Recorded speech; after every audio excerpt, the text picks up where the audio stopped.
Hello friends, स्वागत है मेरा चैनल सिक्योर फाइनेंशियली में। आज मैं आपको प्रधानमंत्री आवास योजना के बारे में बताऊंगी, जो कि आपको आपका ड्रीम हाउस दिलवाने में पूरी मदद करेगी। जी हाँ दोस्तों, ये योजना जो है प्रधानमंत्री नरेंद्र मोदी द्वारा शुरू करी गई थी और 2015 में शुरू करी गई थी, जिसको कि उन्होंने आवासन और शहरी मंत्रालय यानी कि ministry of home and rural areas के थ्रू लॉन्च करवाया था।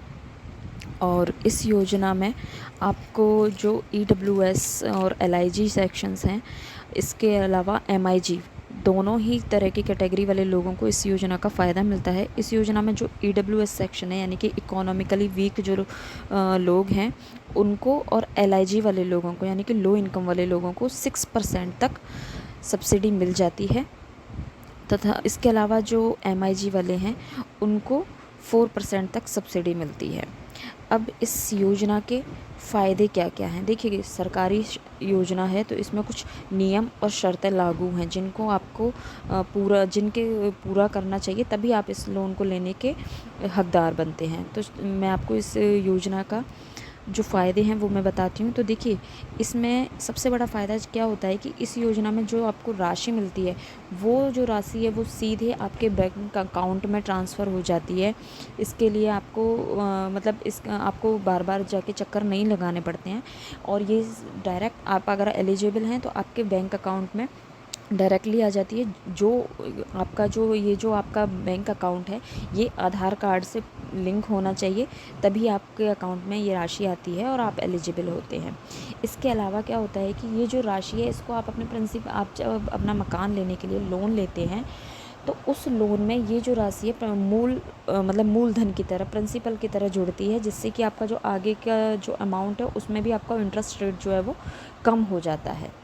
ठीक है, तो इस तरीके से आपको ये जो योजना से जो राशि है वो आपको काफ़ी मदद देती है।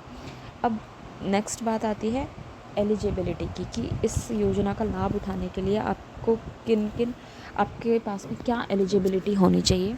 तो देखिए, सबसे पहला है कि आपकी जो उम्र है यानी कि जो एज है वो मैक्सिमम 70 ईयर होनी चाहिए, यानी कि 70 साल से कम होनी चाहिए। अगर आपकी उम्र 17 साल से ज़्यादा है तो आप इस योजना का जो फ़ायदा है वो नहीं ले सकते हैं।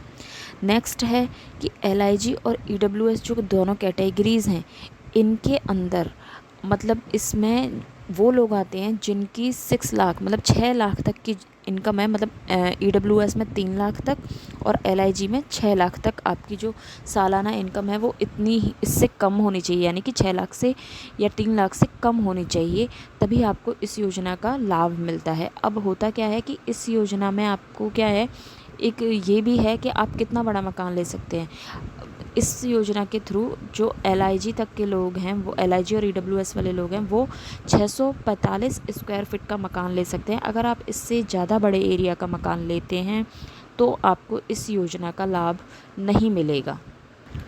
नेक्स्ट आता है आपका MIG। अब MIG में 2 कैटेगरीज हैं, यानी कि मीडियम इनकम वाले जो ग्रुप हैं उनमें 2 कैटेगरी के हैं, MIG फर्स्ट और MIG सेकंड। MIG फर्स्ट में वो लोग आते हैं जिनकी सालाना इनकम जो है वो 12 लाख से कम है, और इसके अलावा वो 1700 स्क्वायर फीट का मकान ले सकते हैं, इससे ज़्यादा का मकान नहीं ले सकते हैं। अगर इससे ज़्यादा का मकान लेते हैं तो इस योजना का लाभ उन्हें नहीं मिलेगा। और इस योजना के थ्रू आप चाहे कितने भी अमाउंट का लोन है वो आप कितने भी अमाउंट का लीजिए, लेकिन आपको सब्सिडी जो मिलेगी वो 9 लाख रुपए तक के अमाउंट पर ही मिलेगी, यानी कि 9 लाख रुपए में आपको 4% आपको सब्सिडी मिलेगी।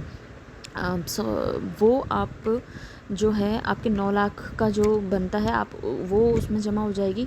और उसके अलावा जो अमाउंट होता है, क्योंकि ये प्रिंसिपल में ऐड होती है, इसलिए क्या होता है कि आपका जो 9 लाख तक का जो आपका लोन है उसका इंटरेस्ट आपको 5 to 6% पड़ता है, और बाकी के जो आपका अमाउंट है वो आपका जो करंट रेट होती है इंटरेस्ट की 8% या 8.5%, उसके अकॉर्डिंग लगता है।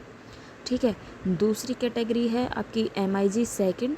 उस कैटेगरी में आते हैं 18 लाख पर एनुअल इनकम वाले लोग, यानी कि जिनकी सालाना इनकम 18 लाख है, और वो उनके लिए जो मकान का एरिया है वो है 2150 स्क्वायर फीट का, यानी कि ये MIG सेकंड वाले लोग जो होते हैं वो थोड़ा और बड़ा मकान ले सकते हैं, जिसमें कि लिमिट जो है वो है 2150 स्क्वायर फीट की।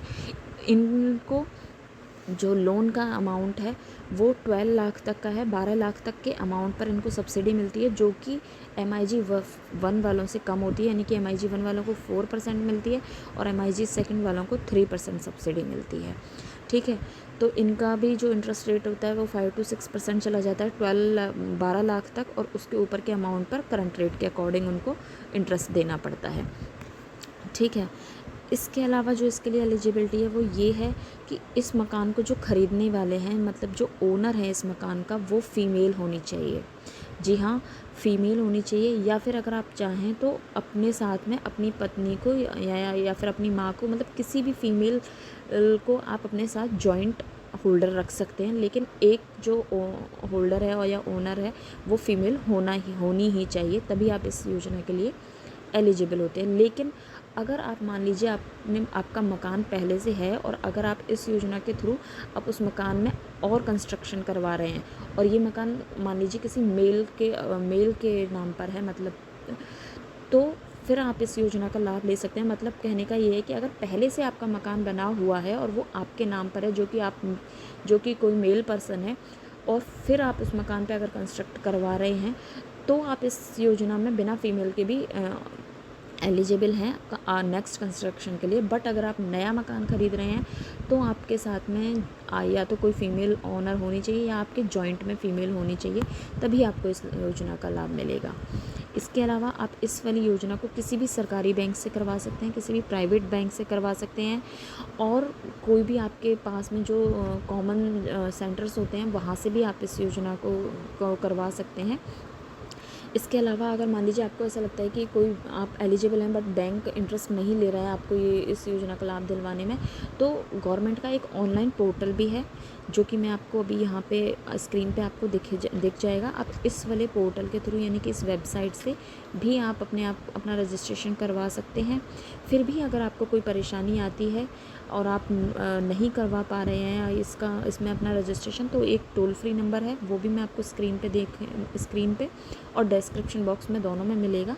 तो आप वहाँ से भी इस वाली योजना के लिए आप गवर्नमेंट के टोल फ्री नंबर पर बात कर सकते हैं। इसके अलावा एक पॉइंट और, जब ये योजना शुरू करी गई थी तब 2015 में इस योजना को शुरू किया गया था और 2020 तक के लिए इसको लागू किया गया था। 2020 तक टारगेट रखा गया था, लेकिन 2020 के बाद में इस योजना को 2021 में मतलब इसको 2020 से बढ़ाकर 2022 कर दिया गया था। अब इसको 2022 से बढ़ाकर 2024 कर दिया गया है। 31 दिसंबर 2024 इसकी लास्ट डेट है। मतलब कि अगर आप अपना घर इस तारीख से पहले, यानी कि 31 दिसंबर 2024 से पहले ख़रीदते हैं तो आपको इस योजना का लाभ मिल जाएगा। और इसके बाद में अगर सरकार ने फिर से इसको बढ़ा दिया तो आपको आगे भी इसका लाभ मिल सकता है, पर फ़िलहाल के लिए जो इसकी वैलिडिटी है वो है 31 दिसंबर 2024। तो आई होप आपको मेरा वीडियो अच्छा लगा होगा, जानकारी आपको इसमें जो मैंने दी है वो समझ में आई होगी। फिर भी कोई परेशानी हो तो आप मुझे कमेंट सेक्शन में पूछ सकते हैं। Thank you for watching. आप इस वीडियो को अपने और जानने वालों के साथ में ज़रूर शेयर कीजिएगा, ताकि इसका लाभ उन्हें भी मिल सके। Thank you for watching.